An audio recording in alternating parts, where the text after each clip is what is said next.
guys, this is Laurie Gambos here from Outback Motortech, and here with me is Mark from Outback Motortech USA East. What are we going to do today, Mark?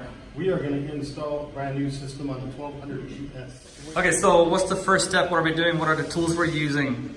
55 Torx head, 18 millimeter long extension. Okay, and the socket. Torx, can I see the Torx again? Yep. Okay, this is the Torx. Yep. Okay, Torx And 55, and? You can do this by yourself, but it's nice to have somebody on the other side. Simply reach over. Higher. Okay, so it engages in there. Yep. So you can Hold see it. it's a do-yourself job. Cracking it, I've already pre-loosened this one. You're going to need some force. It's on there pretty tight. It's probably about 55 pounds of torque or so, pretty close, a big nut. So you crack it, let it go, pull your stuff around, and then once it's cracked, it's pretty easy to get the bolt off. Do you have to hold the other side down with your finger so it doesn't spin around? Sometimes no. Okay. Bike to bike, it's going to be a little different. But that should just back out just like I did. And once you get it out, So yeah, this is off. take note that we're going to supply you with a modified through bolt nut. So it fits inside the tubing right here. It fits inside. See the stock, the OEM stuff won't will fit. go in. Ours, Yeah, which is custom made. What are you gonna do? Just through bolt. You've got to push it through the other side. You might need a little stick or something. you pull it out. Yep. And you don't need an extra long bolt. We're gonna reuse it. Yep, you're gonna reuse it. So your next step is take the Torx head 50. Don't need an extension. You're gonna pop off the forward. It's a T50, right? T50. Torx 50, Yep, okay. Torx 50. You're gonna pop And off. we're removing the bolt on the Forward front forward end, engine right? mount. Yeah. Frame mount. Yeah. Because that's where we're gonna mount our bracket to. And these tend to be a little sticky anyway, so you might need to use two. And then we're gonna move over to the other side. Right And all after the other bolts side. we're gonna put back in, we're gonna have to use thread locking fluid, the blue. Yeah, do not miss that step. Can't skip this step because if you go to hang the crash bar, you're going to be stumped a little bit. Has to sit flush against this to actually make it on the other side. I'll show you that in a second.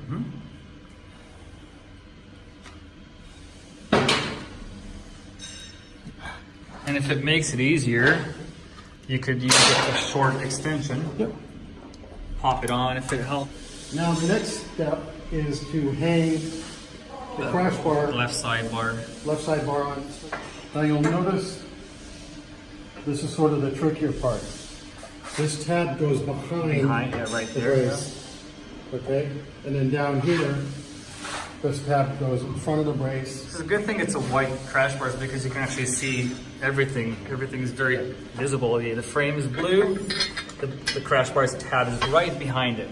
Yeah. And we have a nut pressed inside, so you don't have to deal with a loose nut back here. Pre-threaded. Yeah. Nice. So just to give yourself a little bit of, I've got two hands, one hand's tied up holding.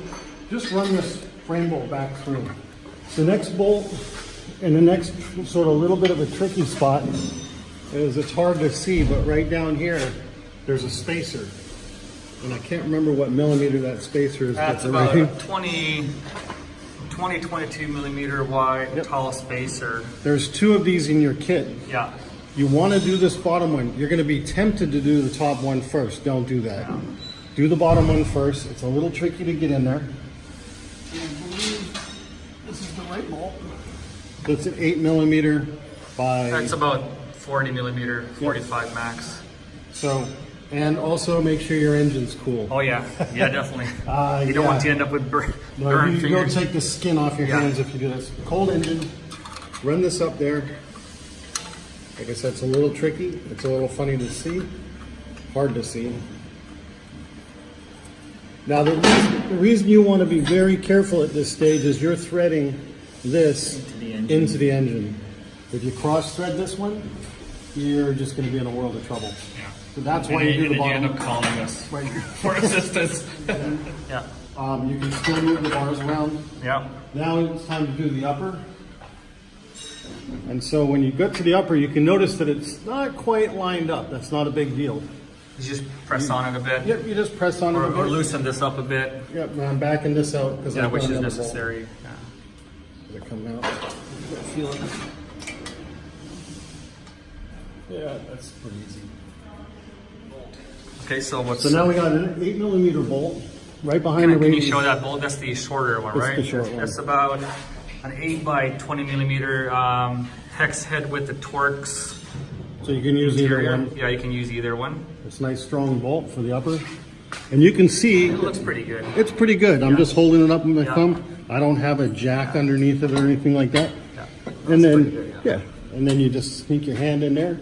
You kind of do it blind. Do it by feel. And you might even have to get a...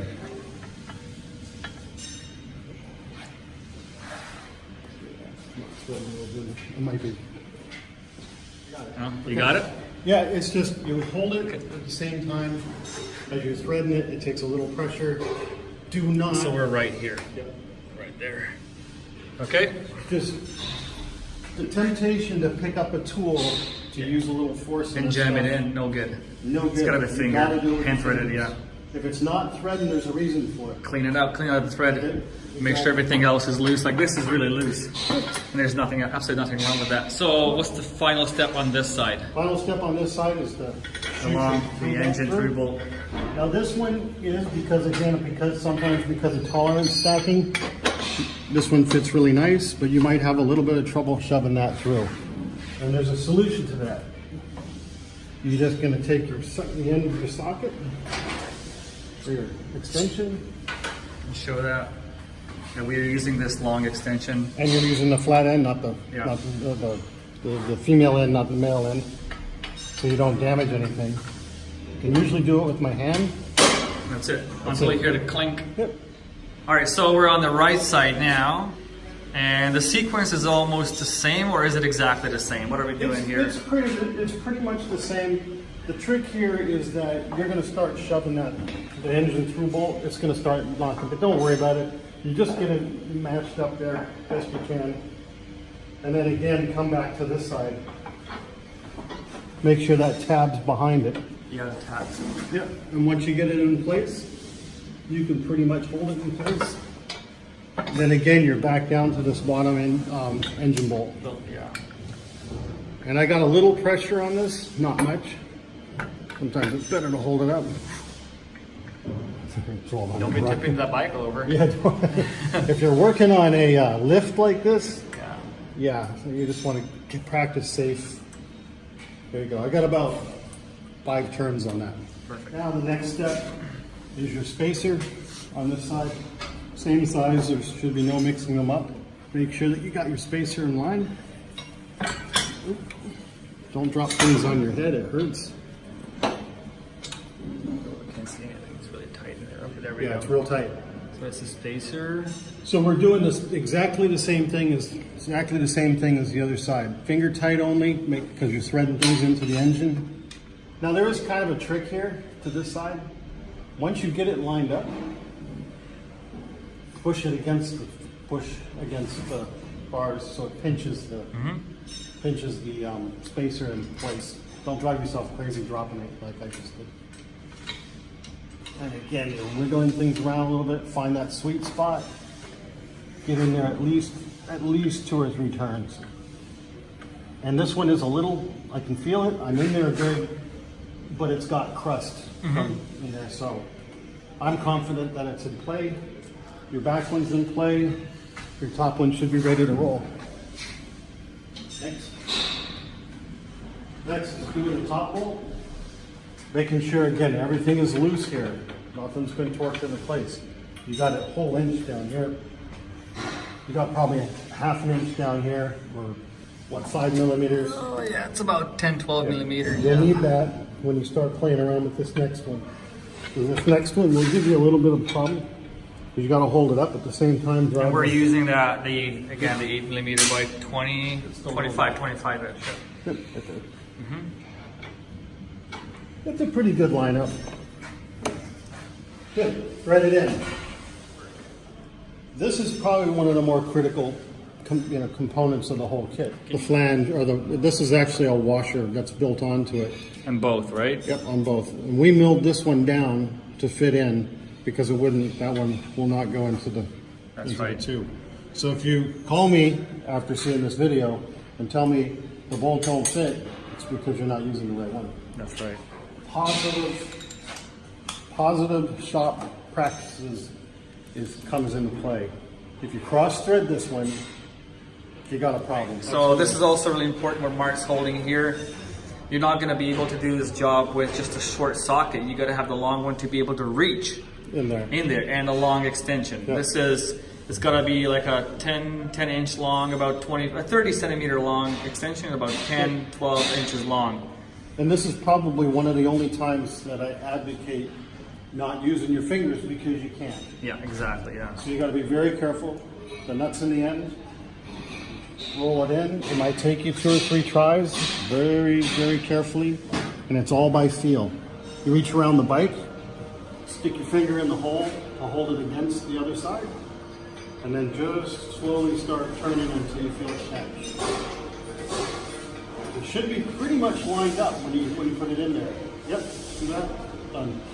So everything is in place now, both right and the left side. So Mark is just gonna go ahead and torque it down so we can install the skid plate. But this is just a demonstration first. We're gonna remove these crash bars, but pretty much we're done here. Everything is in place, all the bolts, all the nuts. He's just gonna torque it down, tighten it down. The only thing I'm kind of conscious of when I do this is I am going to do the bigger bolt first and then the top bolt, so the engine bolt on the bottom. I'm making sure that it's not out of place anywhere. It's all pretty much sitting right where it needs to be.